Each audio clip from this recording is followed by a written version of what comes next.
trigger happy and I give less than a fuck. Love me or hate me, I'ma show enough, rip shit up. It's Mr. Nothing, nice on a mic stand. Mic in the left and the zest in my right hand. I took a puff, had enough now, hold up. If that was Indo, niggas getting rolled up. Welcome, folks. This is Acid Root. So I'm going to review brokeNCYDE's debut project, The Broken, which came out in the summer of 2007. So basically, this project is where brokeNCYDE seemingly had like their craziest edge about it. You know how some folks will say, you know, sometimes their folks, you know, musicians' early records are usually crazier than as they, you know, become more commercial and more fleshed out and that type stuff. And I feel like brokeNCYDE is another good example of that, just seeing the sheer craziness and the ideas that they had on this particular project. Now, I really do like their first album. I'm not a fan, but the kids like it. To me, that was like one of the better and probably, if not best, debuts from crunkcore, and especially like a rock rap formula. It definitely is one of the better records of, you know, recent times in that format. But it was not, it was a lot more club oriented. Some of the songs on I'm Not a Fan kind of had like a more definitely Lil Jon type feel, definitely kind of E40 type feel, almost hyphy, that type stuff, and kind of like an electronic and more club sense. But these records on The Broken are a lot creepier and a lot more gothic. They have screaming on here, but there's a lot of real creepy kind of Evanescence like pianos on this project, in addition to like the manic screaming and kind of frantic type songs that just give this particular project a lot more of like a haunting kind of vibe to it. And it's interesting because they weren't commercial on their 2009 album, but I do want to say that it had a lot more sense of like liquor and going out to the club and partying. But this is kind of a lot more manic and crazy and kind of schizophrenic in a lot of ways. And it's pretty appreciable to be able to say that, just because this is probably the more vicious record between their 2007 project and their debut album, I'm Not a Fan, but the kids like it. So it's interesting to kind of see that there. And, you know, I do appreciate some of this. Some of the songs on this The Broken album show up in a better format. Now, I will say the songs that show up also on I'm Not a Fan, but the kids like it, are better on the album, the 2009 album, more so than on this kind of more screamo mixtape. But I do appreciate it enough to be able to say that, like, it's definitely there are some good moments on here. I think that that's kind of like the main thing. The main problem with it is just the fact that there's not really a single. I mean, obviously this was their debut project. I think that they probably weren't, they might as well have just been normies back in the first half of 2007 and even 2006. I'm not sure if they were like the millionaires back in 2006 and early 2007, that they just kind of released like spare songs to kind of get people hyped up. So we're basically just going to have to dive right into the project in terms of like what I kind of appreciated about this album and such. So I would have to say, like, there's 14 songs on here. There's a number of songs on here that work pretty well. Like, one of my favorites, I'm just going to go ahead and call this one out right now, I'm Sorry I Am. Probably has the best beat on here. Just a real kind of pulsating, kind of hypnotic, and just overall menacing kind of beat on here.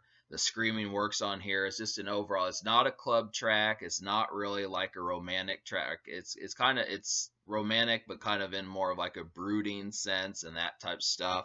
I really appreciated that. This is what I'm talking about, where the dark energy kind of sets in. It's not quite as club oriented and more glossy. That's kind of the stuff. But another song like that is Disappearing Hearts. That's another one that kind of has a real, they have some really creepy piano beats on this album. That's really surprising because it's interesting the direction they were trying to go with it. But Disappearing Hearts is another one.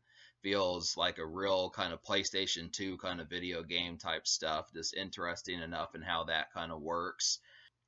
Dead Before I Died, the opening track on here, reminds me of Shop Boys, which is interesting because Shop Boys came out around that time also. Kind of reminds me a lot of like Party Like a Rock Star and those type songs. So they did try to do a little bit of rock rap, just very similar to Shop Boys from 2007. I like the guitar licks on here, but there's not many songs that kind of have rock rap.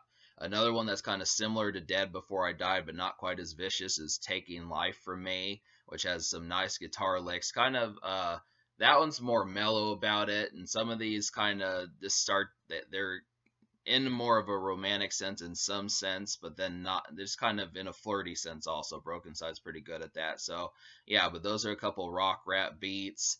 I feel like Broken Microphones was an attempt at the club, you know, early on, just kind of seeing what they could do with that. It reminded me of the beat No Problem by Lil Scrappy. So they were trying to kind of keep crunk in mind. So a number of themes that they kind of replicate in a lot of ways is like rock rap with things like Shop Boys and Limp Bizkit, and maybe even like a touch of like Linkin Park, and then you get like some crunk in there, and then you get like some Evanescence type stuff. So there's just a lot of great moments in here.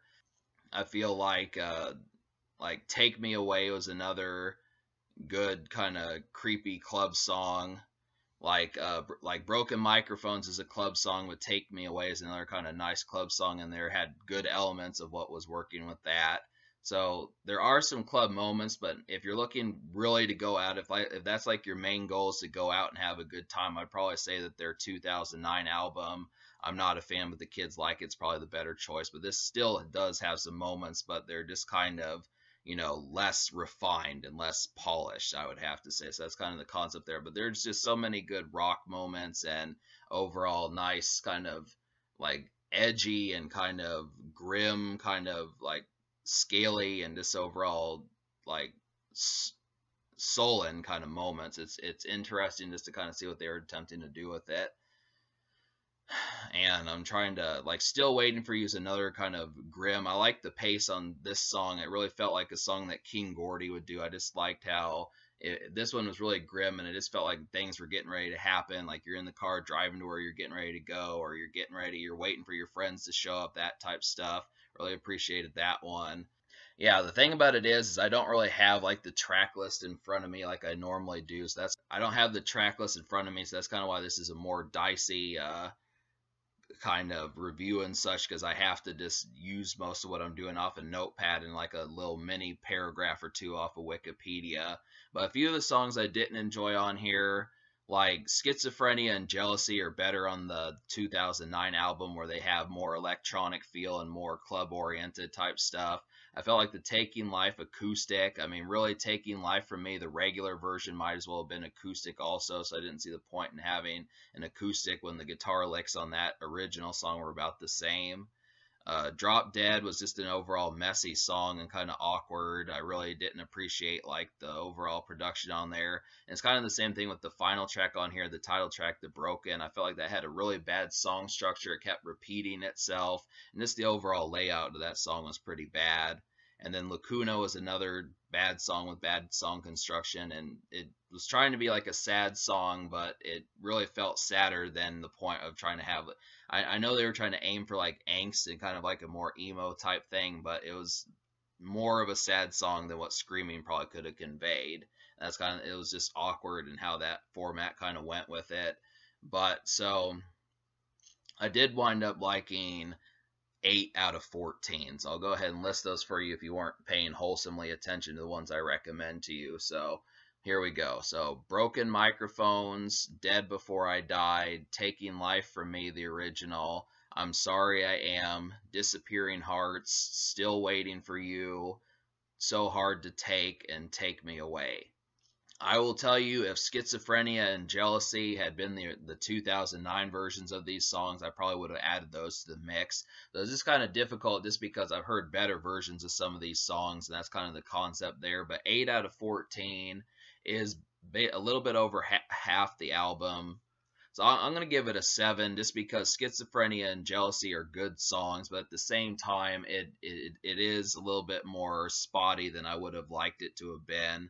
And I kind of feel like there's a lot of good moments on here. Definitely lots of original ideas just in the creepiness. I think definitely for 2007, minus maybe like Evanescence and Linkin Park, this was in a complete burst of original energy that just kind of had something. I mean, they were going for rock rap. They were going for, gothic feel, and they were also going for the club like Lil Jon and E40. So all three of those kind of being an amalgamation is a great concoction that definitely results in some pretty executed wellness overall. It's just good.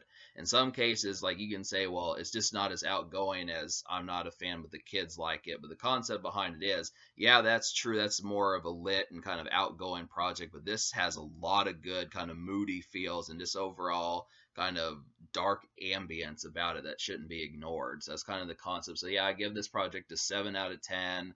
And on top of that, the social score, well, it's difficult just because it didn't have a single. This was kind of just a mixtape almost, and kind of like an independent album of such. So I would have to say that there. And in terms of the future, like the thing about brokeNCYDE, they haven't dropped the project since 2018. They dropped some song in 2020 when COVID first started called Stay Inside, which is kind of a pun on their brokeNCYDE name, basically telling you to stay inside instead of go out and get COVID and stuff. But that's about all I really have recognized they've done since 2018, which is quite some time ago. So hopefully they come back. It'd be great if they did, and we could get brokeNCYDE back to these moments like Guilty Pleasures, I'm Not a Fan, but the kids like it, and then this album, The Broken, which is really solid.